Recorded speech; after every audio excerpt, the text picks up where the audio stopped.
Direct News TV. January 17, 2024.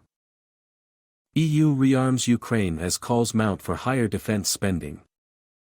As roughly $137 billion in military and financial aid to Ukraine remained stalled in Washington and Brussels, individual European allies began to make bilateral pledges worth billions to ensure that Ukraine will remain capable of resisting Russia this year. That resistance remained in place during the past week, with ground troops holding a 1,000 kilometers (621-mile) line against Russian assaults in what their commander called an active defense, and Ukraine's air force seizing an opportunity to destroy one of only a handful of Russian reconnaissance planes. Ukraine destroyed the Berev A-50 on Monday somewhere over the Sea of Azov, killing all of its crew, its commander-in-chief said. An Ilyushin 22 command aircraft was also effectively destroyed, though it managed to land. Ukraine's Southern Command said the A-50 was one of only 3 operational such aircraft and helped direct missile attacks. Russia had fired 40 drones and missiles into Ukraine 2 days earlier. Ukrainian defenders shot down 8 missiles and said they disabled another 20 or so with electronic jamming. As if to prove missile capability after the downing of the A-50, Russia attacked again on Wednesday, wounding 17 people in central Kharkiv. Events in the air were perhaps the most kinetic in a week of static front lines.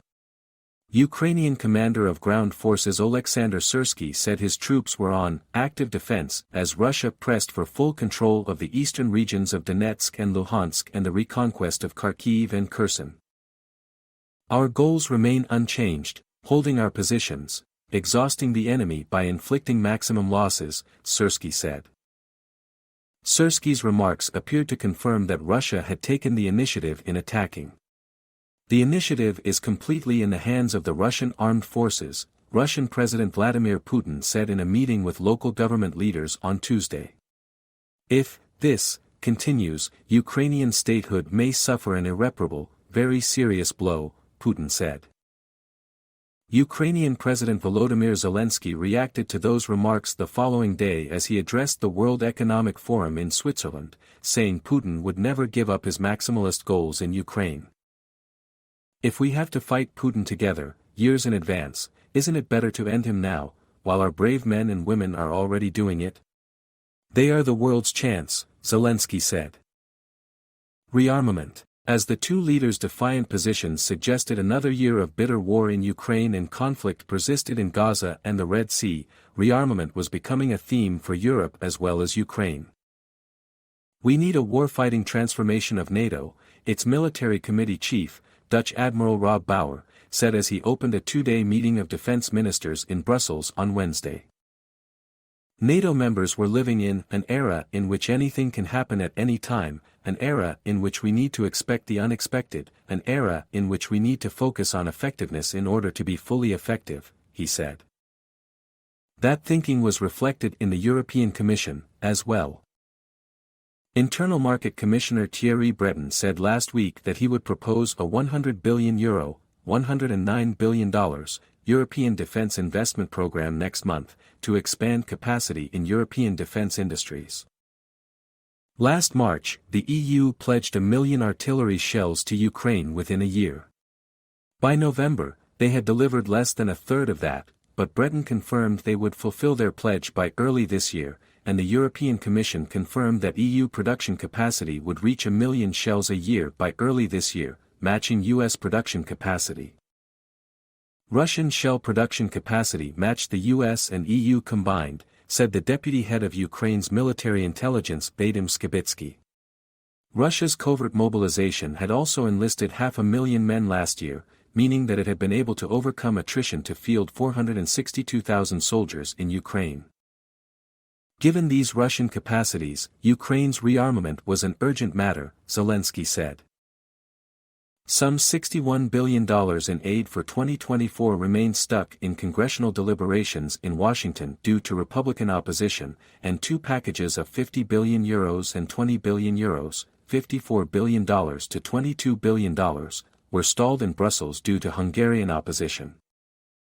U.S. National Security Council spokesperson John Kirby said the U.S. had suspended security assistance to Ukraine as a result of the impasse.